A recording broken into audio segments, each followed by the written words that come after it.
There have been a number of movements recently to fight abuse in all forms. Prominent amongst them is the Me Too movement.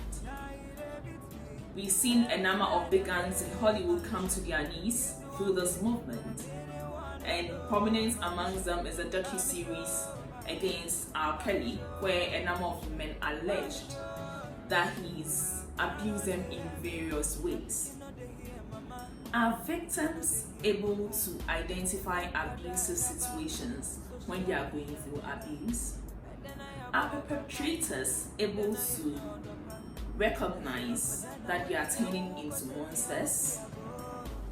Some victims who had been abused in their childhood grow up to become abusers as well. It becomes a vicious cycle. Why is this? What really does abuse look like? Let's get into the session and let's discuss.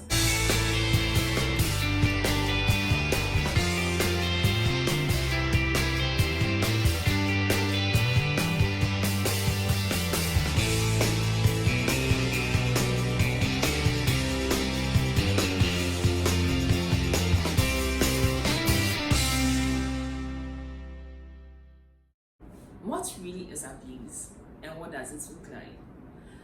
In a layman's term, I would define abuse as doing something to another person against their will. Not something that will hurt them, something that has the potential of breaking them and causing a scar, either physically, emotionally, or psychologically to the person. That is how I'm going to define abuse in a layman's term. From research, it is said that most abused victims become perpetrators themselves, even though most of them have sworn heaven and earth that they are not going to be like their abusers or the abuse they witnessed their parents go through, but they end up becoming like the abuser. So it is established that hurt people.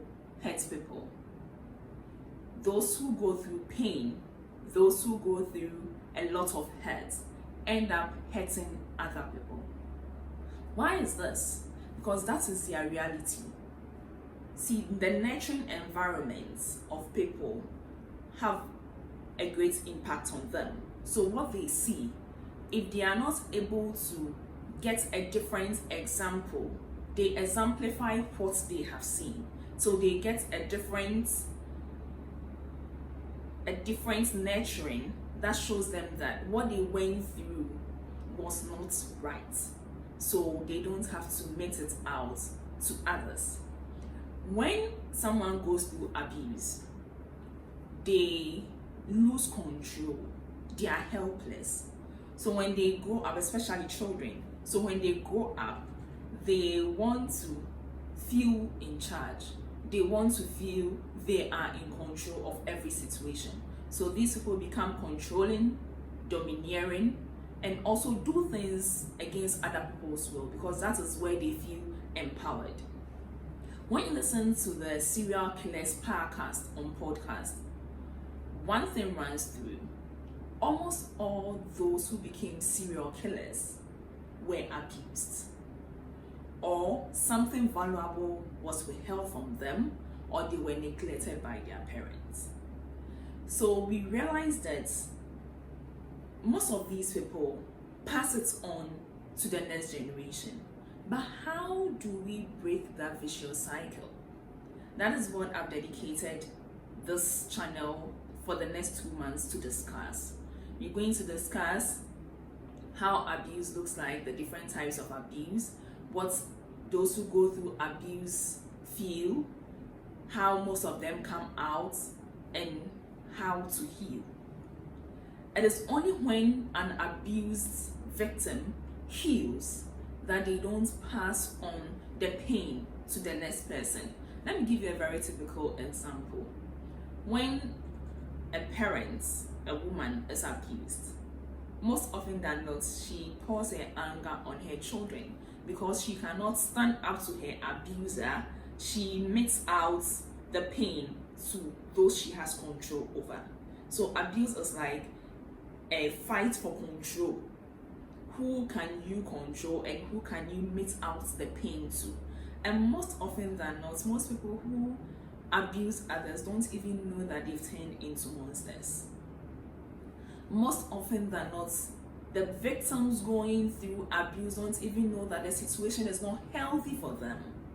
So they get someone else who tells them that no, this is not right for you to be in. Take a tree when it is growing. There's a proverb that it is better to straighten a growing tree than to try to straighten a mature tree. And it is part of we human beings. It is very difficult trying to straighten out the psyche that has been mad of an adult than to nurture a child in love. But most of our homes, there is no love. There is dominance, there is pain, because most of our parents don't even know that they went through pain and they are meting it out to their children. You hear some parents tell their children that when I was your age, I went through all this. I didn't have the privilege of having this, so you're not going to have the privilege of having that. It's not that they are bad in itself, but that is their reality. That is their nurturing space. So till they get a better world view, they are unable to move from that mode to another. So you see, generational bad choices.